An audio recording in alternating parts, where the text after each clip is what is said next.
అండి. ఎలా ఉన్నారు అందరూ? బాగున్నారా? సో మీకు ఇక్కడ లడ్డూలు అయితే చూపిస్తున్నాను కదా, ఇవి బ్రెయిన్ బూస్టింగ్ లడ్డూస్ అండి. పిల్లలు 1 to 5 years వరకు బ్రెయిన్ డెవలప్మెంట్ అనేది చాలా ఫాస్ట్గా ఉంటుంది.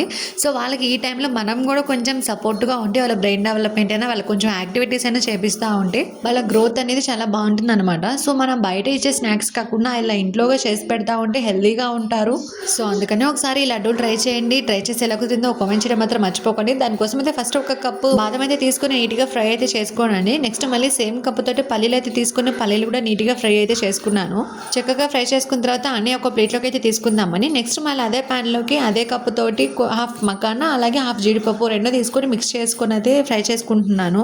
ఇవి కూడా చక్కగా ఫ్రై అయిపోయాక తీసి ప్లేట్లో అయితే వేసుకుందామండి. నెక్స్ట్ మళ్ళీ అదే ప్యాన్లోకి ఒక 5 to 10 వాల్నట్స్ వరకు నీట్గా కట్ చేసుకుని అయితే వేసుకుని ఫ్రై చేసుకుందాము. అన్ని డ్రై రోస్టేనండి. నేను ఇక్కడ ఏ నూనె ఆర్ నెయ్యి అనేది వేయలేదు, అన్ని నేను డ్రై రోస్టే చేసుకుంటున్నాను. సో ఇక్కడ వాల్నట్స్ కూడా చక్కగా ఫ్రై అయిపోయాయి. ఇప్పుడు వీటిని కూడా మనం ప్లేట్లోకి తీసేసుకొని నెక్స్ట్ మిక్స్డ్ సీడ్స్ అయితే మీ దగ్గర ఏమేమి సీడ్స్ ఉన్నాయో వాటిని తీసుకోండి. నేనైతే pumpkin seeds, water melon seeds, sunflower seeds అన్ని 1 టేబుల్ స్పూన్ అయితే తీసుకున్నా అండి. సో ఇలా మిక్స్ చేసి కూడా తీసుకుని అవి కూడా చక్కగా ఫ్రై చేసుకున్న తర్వాత అన్నిటిని ఇట్లా ప్లేట్లో వేసేసుకొని చక్కగా కూల్ అయ్యేంత వరకు అయితే వదిలేద్దామండి. చూడండి చక్కగా కూల్ అయిపోయిన తర్వాత ఇప్పుడు మనం మిక్సీ జార్లోకి తీసుకొని స్వీట్ కి సరిపడా ఖర్జూరం సీడ్స్ తీసేసుకైతే వేసుకుందాము. ఈ లడ్డూకి స్వీట్ అనేది ఎక్కువ అవసరం పడదండి, ఎందుకంటే కాజు కానీ పల్లీలు కానీ మనకి కొంచెం స్వీట్నెస్ యాడ్ అవుతుంది.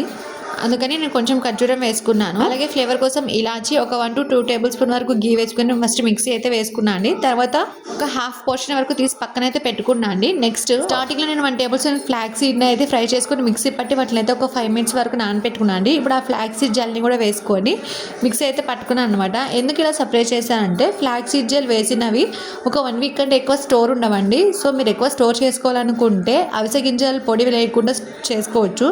లేదు మీరు 1 week లో తినేస్తాను అనుకుంటే ఇలా అవిసె గింజలు వేసుకొని కూడా మీరు చేసుకోండి. మిక్సీ పట్టాక ఇలా 2 portions గా డివైడ్ చేసుకుని ఒకటేమో ఫ్లాక్సీడ్ జెల్ లేకుండా ఒకటేమో ఫ్లాక్సీడ్ జెల్ తోటి అయితే చేసుకున్నాను. ఎందుకంటే నేను క్వాంటిటీ అనేది కొంచెం ఎక్కువే చేసుకున్నాను, అందుకని ఇలా 2 గా డివైడ్ చేసుకొని ఫస్ట్ ఇవి తినేసి నెక్స్ట్ అవి వాడుకోవచ్చు అన్నట్టు అయితే చేసుకున్నాను అనమాట.